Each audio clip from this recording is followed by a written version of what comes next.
afaan Oromoo toora zuumii yookiin onlaayinii erga barsiisuu eegalee amma waggaa tokko darbee jira. Hawaasni Oromoo biyyoota garaagaraa jiraatan ijoollee isaanii biyya ambaatti dhalatanii guddatanii fi ijoollee daa'imummaatti biyya abbaa isaanii irraa godaanan akka aadaa, safuu, duudhaa fi afaan isaanii baran taasisuudhaaf yeroo adda addaa carraaqii godhan hojii MBCdhaan milkii akka argatan nutti himu. Hawaasa Oromoo ijoollee isaa afaan Oromootiin barsiisaa jiran keessaa hawaasni Oromoo biyya Afrikaa kibbaa jiraatan isaan tokkodha.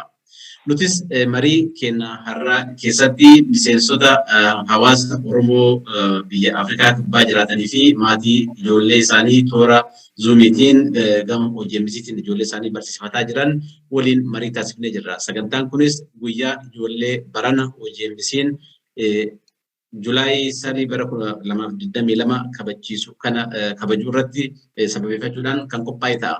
Marii kana irratti kan waliin mari'achuuf asitti toora zuumii irratti argaman obbo Sultaan Tamaam dura taa'aa hawaasa Oromoo Koomandoo Afrikaa Kibbaa akkasumas obbo Kuufaa Godoo, obbo Mustafaa Umarii fi obbo Abduu Bishaamiin yeroo qaban irraa aarsaa godhanii marii gabaabduu hojii MBC waliin taasisuudhaaf toora zuumiitti asitti argamuu keessaniif maqaa hojii MBCtiin fi maqaa daawwattoota keenyaatiin galata argadhaa anaa dhufu isiniin jedha. Galatoomaa. Egaa kallattimaan gara marii keenyatti ceenaa obbo Sultaan Tamaamirraan eegalaa.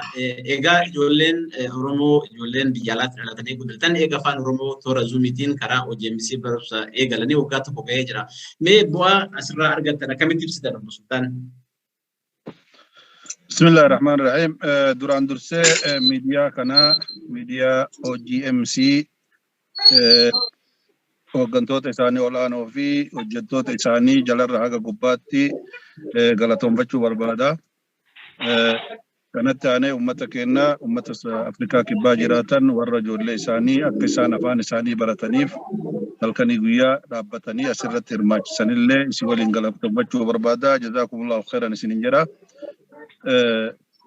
Kanatti aansee bu'aa guddaatu waggaa tokko wayii kana keessatti yeroo gabaabduu kana keessatti mul'achaa jira.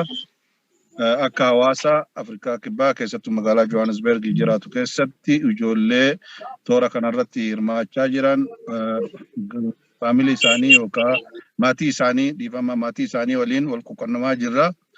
Ijoolleen afaan isaanii irratti dheebuu godhachuu afaan isaaniitiin barreessuu barbaadu waan adda addaa afaan isaaniitiin aadaa isaanii amantii isaanii waan maraa geggeeffachuun gammachuu guddaa qabaachuu nu ibsaa jiranii. Galanni sun martinuu ammoo rabbiin asitti geessanii ilmaan keenya bakka jiranitti biyya ambaa keessatti aadaa fi duudhaa fi sirna fi amantaa fi akka wallaallee fi akka hin daganne jettanii boolla nu keessa jiru kanatti biyya Afrikaa kana jirtu tanamni jiru hundoggomuu malee waan biraa keessa quba hin qabne kanatti ijoollee teessan quba qabaachuuf miidiyaa keessaniif hooggantoonni keessa warri maraa hojjettoonni keessan galatoomaa isiniin jedha. Bu'aa guddaa jira. Kanaafuu jazaakumullahu khairan isiniin jedhan gara kiyyaan.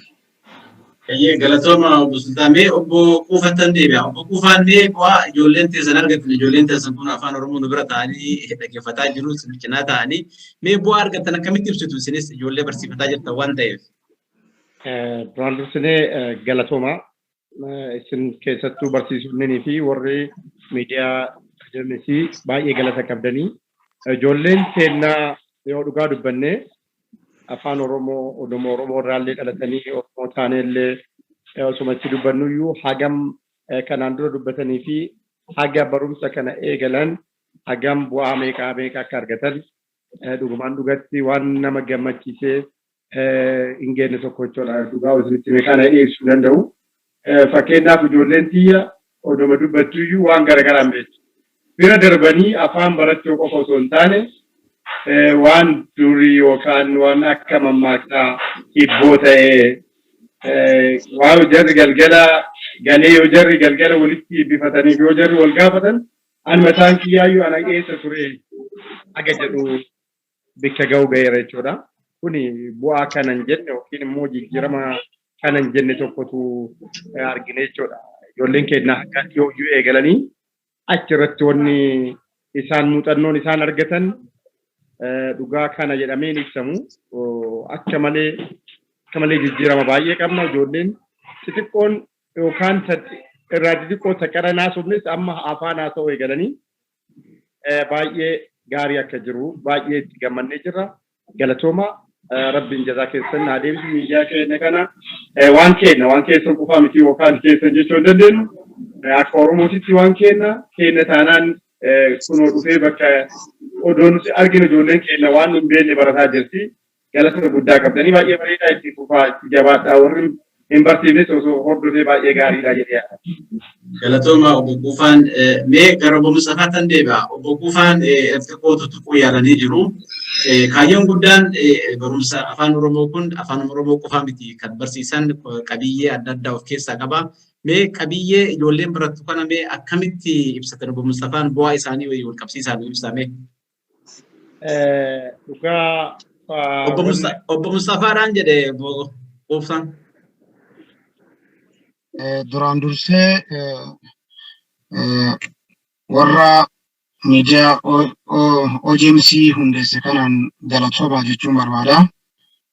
Itti akkasuma koree fi hawaasaa OGMC jalatti hirmaatee qooda fudhate hundaanuu galatoomaan jedha.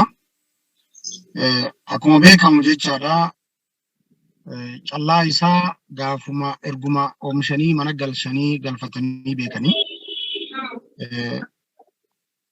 ilmaan keenya jechuudha biyya namaa keessatti akkuma beekamu afaan dagannee aadaa keenya dagannee amantii keenya dagannee of wallaallee nuti bannee oolle ilmaan keessan hin badin jettanii karaa saayinsawaa ta'een ilmaan keessan barsiifadhaa jettanii nu kaleessuu keessaniif baay'ee galatoomaa isiniin jedha.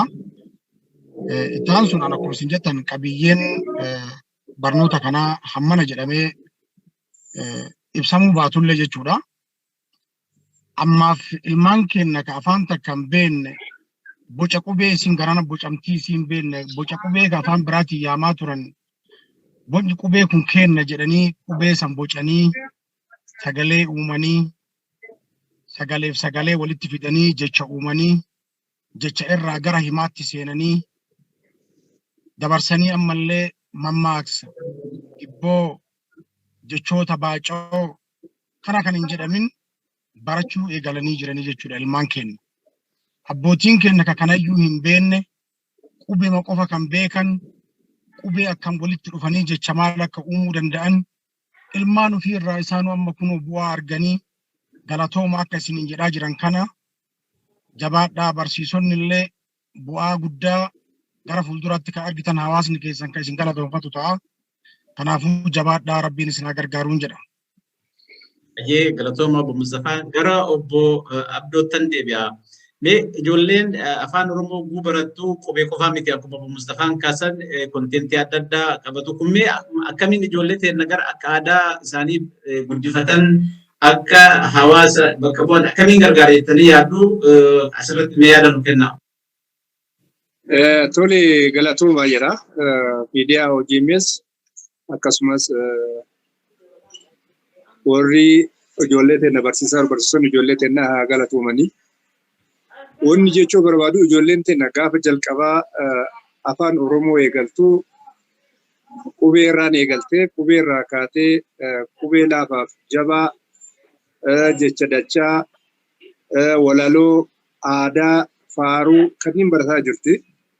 Kanneen keessa ijoolleen teenya jijjiirama hammana hin jenne fiddee jijjiiramni kun ijoollee qofa irratti kadhaabatu miti abbootiin ijoollee illee waan kana hordofanii faana bu'anii warroonni hordofaa jiran waan kanarra waa hedduu barataa jiranii. Wanti ijoolleen teenya kanarratti jijjiirama fidan yeroo baay'ee guyyaa abbaaniif haatillee yoo dagatan guyyaa isaa qabatanii guyyaan keenya adda guyyaan afaan Oromoo barannu adda jedhanii abbaa haadhallee kaka'umsa godhanii ijoolleen teenya barataa jiranii.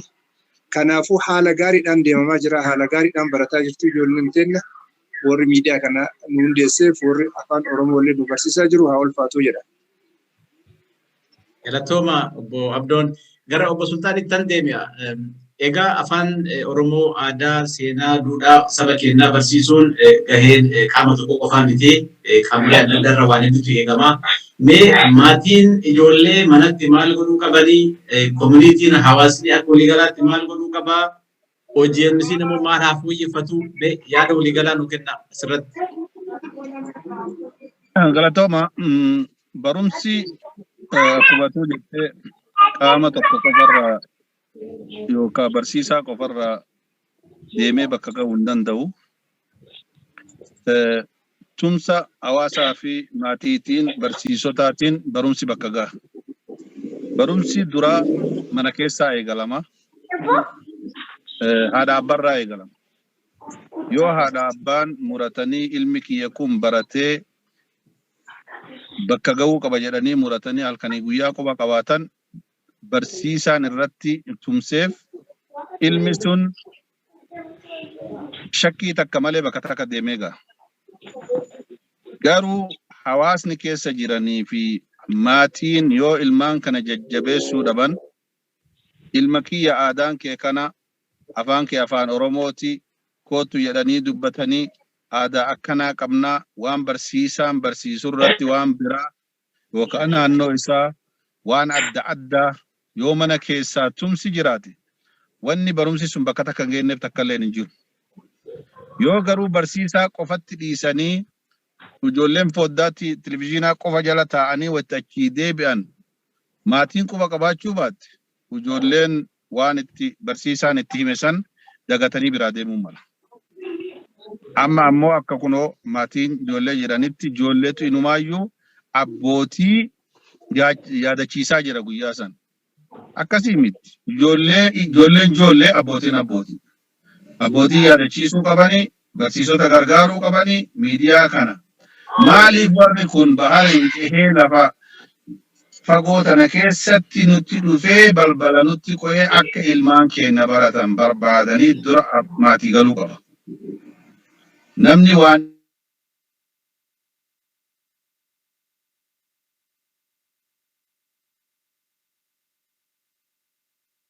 ifaan kun qabeenya keenya. Qabeen wantoota keenya ta'uu duraati ilmaan kuni abbootii amantaa ta'anii abbaa biyyaa ta'anii nuti lafa tanarra hin turru irraa dabarraa isaa warri nu dhaalu kun ilma kiyya ka gudeeda kiyyaa bahe qofaame ilmaan Oromoo martinuu na dhaaluu qaba jedhee warri miidiyaa kana lafa fagoo san taa'ee asitti nu yaadatanii ka isaan dhufan kun waan akka malee jabduuti. Waan akka malee jabduu ka isaan qabatanii dhufan kana nama silaa waan godhuufi danda'an hin jiranii du'aayii godhanii fi ilmaan ifiitii fi yaada ifiitiin bira dhaabbatanii warra kana qarqaaru.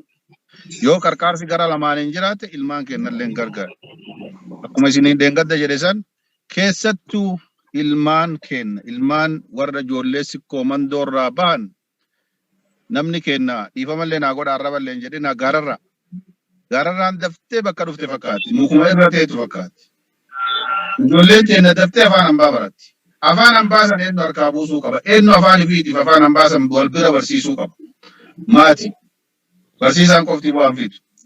Kanaafuu maatiitti dhaamsi hanga qabee dhaamu tumsa miidiyaa kanaaf obboleen teenya tanaaf godhuuf maatiin gahee isaanii guddaa bahuu qaban jedhee amanaa. Baarakallahu fiikum. Galatooma gaheen maatii olaanaa ta'uu cimsanii nuti himtanii jirtu. Mee gaheen qaamolee hawaasaa biroo maal ta'uu qaba jettan obbo Quufaan maatii qofaa miti. Hojii MBCnis maal hojjechuu qaba? Hawaasni biroo maal godhuu qaba? Uummanni keenya Oromoo biyya alaatiin biyya keessa jiru mee gaheen isaa maal ta'uu qaba? Isaan gahee maatii sirriitti nutti himanii jiru. Gahee hawaasa biroos. Galatooma akkuma isaan jedhanii wanni gaheen keessan nuun geessan miidiyaas bantanii barsiisota qopheessanii nuun geessanii hawaasaan wanni jedhu yoo jiraate namni biraa kan muuxannoo qabu yoo jiraate akka barsiisaas ta'e waan biraatiin miidiyaa kana cinaa dhaabbatee innis haala dandeenyu nu gargaaruudha. Gara biraatiin hawaasni ammas warri ittiin hirmaannes ijoollee osoo barsiifatee baay'ee bareeda. Fakkeenyaaf Afrikaa kibbaa keessa Oromoo baay'ee jira. Yeroo duraanii warra galmaan jiranii namni amma yeroo sanitti natti fakkaata waan bu'aa qabullee ittiin fakkaanne namoonni baay'een warra raafanis jiranii uummanni kunniin osoo itti fufee akkuma ijoolleen teenna barataa jirtutti ijoolleen tun barate ijoolleen koowwanis ijoolleen teenna sunniin taafanis osoo baratanii osoo barsiifatanii baay'ee bareedan jedha. Gara biraatiin haalli biraa maaliidha kan jedhuusa akka hawaasa keenyaatitti hawaasni miidiyaan kun uumamee yoo jedhu miidiyaa kana yoo hundeessanii miidiyaan kunis waa malee akkanaan socho'u waa hunduyyuu waan tokko yoo gadi utubaa tokko dhaaban namni tokko dhaabee ijaaranii xumuruu fi gosa barbaachisaa ardaa barbaachisa. Manumallee ijaaruudhaaf jechuudha. Kanaafuu wanni kun miidiyaadha. Miidiyaan kun addunyaa irratti wanni dalagaa jiru miidiyaa kana cinas dhaabannee waan barbaachisaa jiru waan miidiyaa kana barbaachisu yoo jiraate akka saba Oromootitti bira dhaabannee miidiyaa kanas jajjabeeffachuu haala barumsaa kana qofa illee osoo hin taane waan barumsaatiin waa baay'ee irraa argachuu jira. Gara hundaanuyyuu jajjabaatee miidiyaan kun akka hundeen isaa akka gadi qajeelatti dhaabatutti uummanni Oromoo yookiin hawaasni Oromoo bakka hundaayyuu waan barbaachisuun bira dhaabachuun akka irra jiraatu wanni ani dhaamsa dabarsuu jechuudha. Hayyee ulfaadhaa galatooma dhaamsa bareeda nu dabarsitanii mee gara obbo Mustaafaattan deebi'a. Mee obbo Mustaafaa hawaasni Oromoo biyyoota adda addaa keessa faca'ee jiraataa ijoolleen teenya immoo biyya jiraata sana afaan biyya sanii baraa jiru afaan biyya sanii cinatti afaan keenyallee haa barsiifnu jenneetu jeemisiin inishetiivii kana fudhatee akka socho'aa jiru hawaasni Oromoo deebii quubsaa bakka jiru afaan tokkoon as bahee socho'aa jira. Mee namootni deebii kana waan kan hin galleef dhaamsa akkamii dabarsitaaf maal godhuu qaban maatiin keenya biyyoota adda addaa jirra. Mee maal haa godhu dhaamsatti dabarsitu maal fakkaata akka walii galaatti? Galatoomaa isin jedha. Gaheen hawaasaa yookiin ammoo akkuma jedhamu jechaadha barumsi hundee jireenyaati yookiin hundee bu'uura tokko jedhamu. Dur yoo akkasillee akka jechaa sanillee ta'uu baate adda garuu ammoo barnoonni hundee bu'uuraa ta'ee argamee jira. Namni barnoota hin qabne addunyaa kanarra yookiin lafa kanarra jiraachuun yeroo ammaa kana baay'ee ulfaataa deemee jira. Maaliif jennaan barnoota malee jiraachuun baay'ee ulfaataa dhufee jira jechuudha. Kanaafuu yeroo saayinsawaati namni barnootaan ka bitullee ka gurgurullee ka facaafatullee ka horullee jechuudha. Barnootaan ta'aa jira yeroo ammaa kana. Kanaaf hawaasni keenya jechuudha. Gaheen isaa hammana kan hin jedhamne. Kana yoo hin jedhu maali?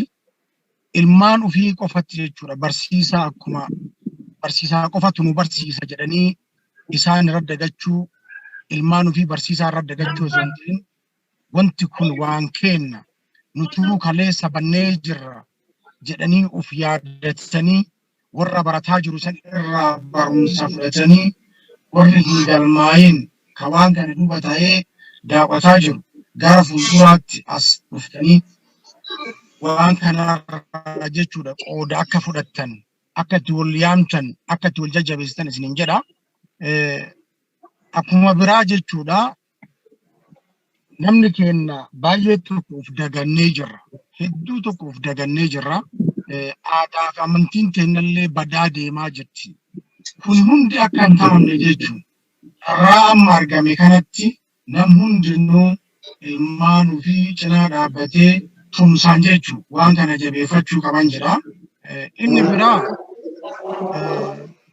namni tokko jechuudha mana ijaarachuu fi lafatti waa tolfatee waggaa dhufu mana ijaaradha jedhee sagantaa qabatee waggaa dhufu waan ijaaratu erga qopheeffatee lafaa ka'ee ijaarata jechuudha.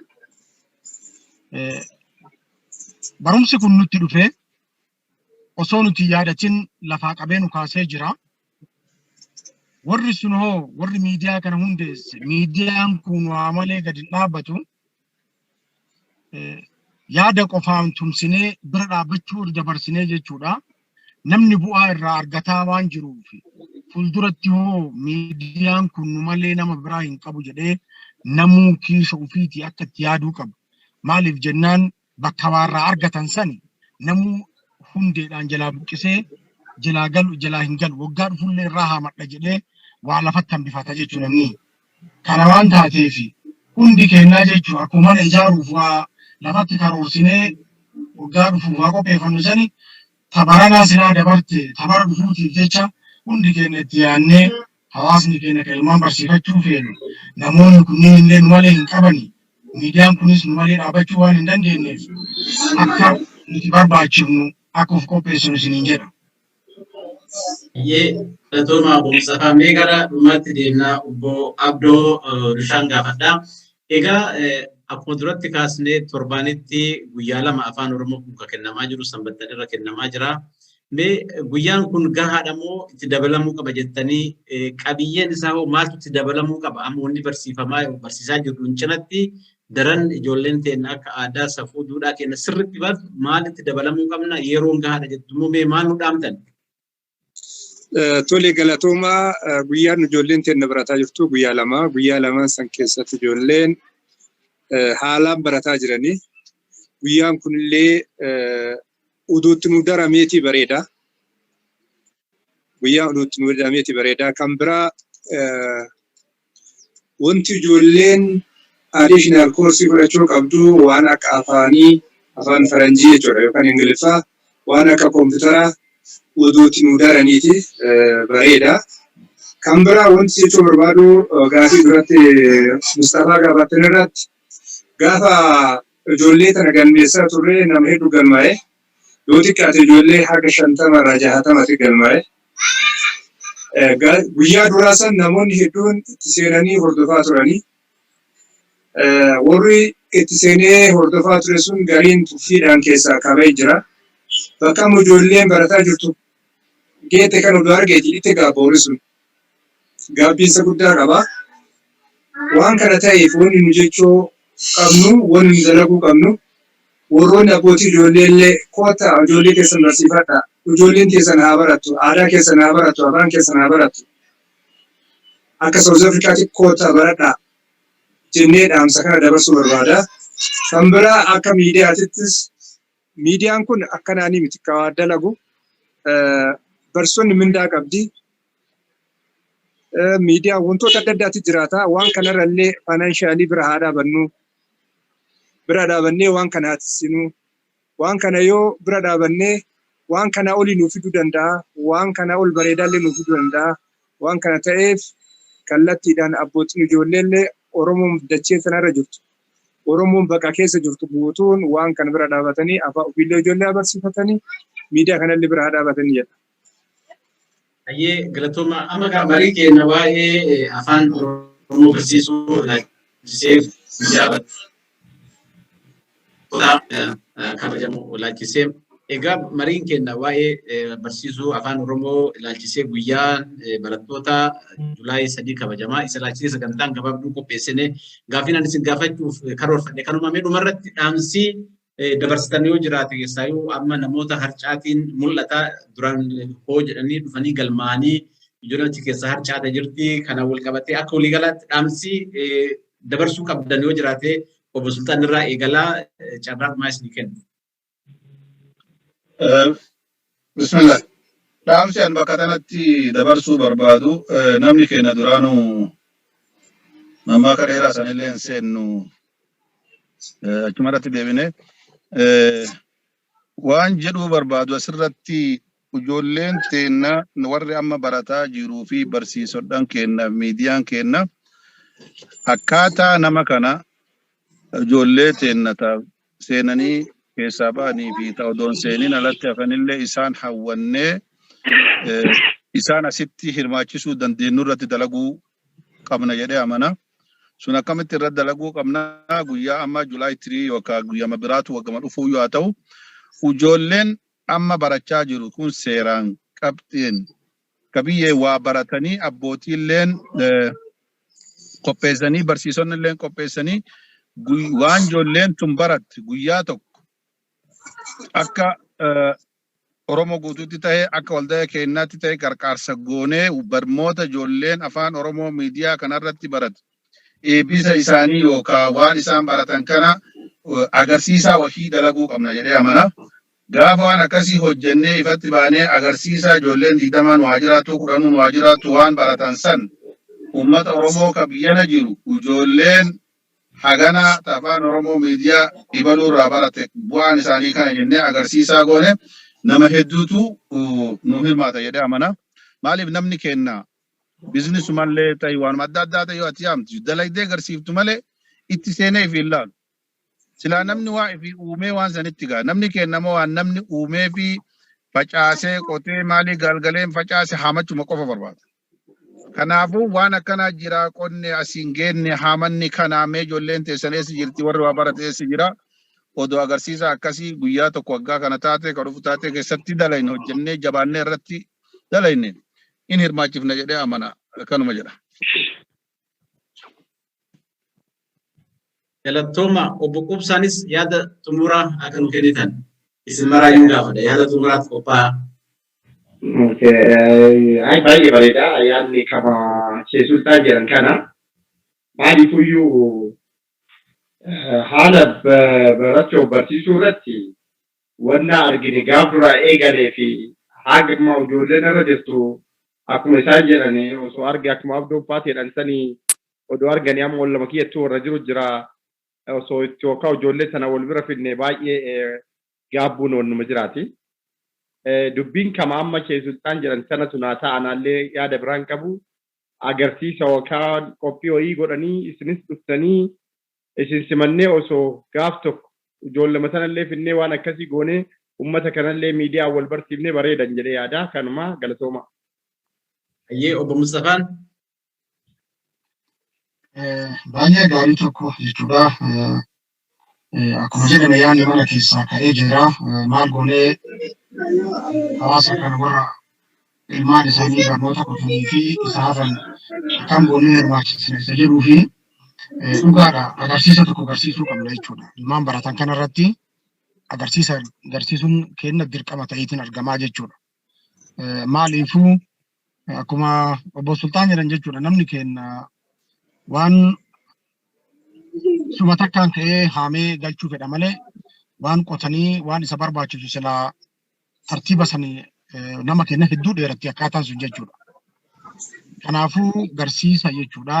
Sagantaa qabannee miidiyaa OMC wajjin sagantaa qabannee yoo danda'ame jechuudha abboota ilmaan isaanii barataa jiran kanallee jechuudha akkuma toora zuumii amanu qopheessan kanatti ilma abbootallee guyyaa tokko zuumiidhaan akkanatti dubbisanii bu'aa qabeessan jedhee yaada maaliifi kan nurraa asii dabarsinu qofaa miti kan takka barsiisonni achi ilmaan isaa wajjin itti himan qofa osoo hin ta'in maaf jennaan sagantaa yeroon isaan qabanillee baay'ee xiqqaa tokko waan taateef barnoota irraa fookas godhu haala baruu barsiisuu san qofa ilaalu malee haala ilmaan isaanii barnoota irra itti hirmaachisuu qabanii fi namoota biraa hoo akkamitti bifa kamiin hirmaachisuu dandeessa jedhu irratti guyyaa tokko haala toora zuumii irra abbootiin ilmaan illee nu qopheessanii kan jedhan.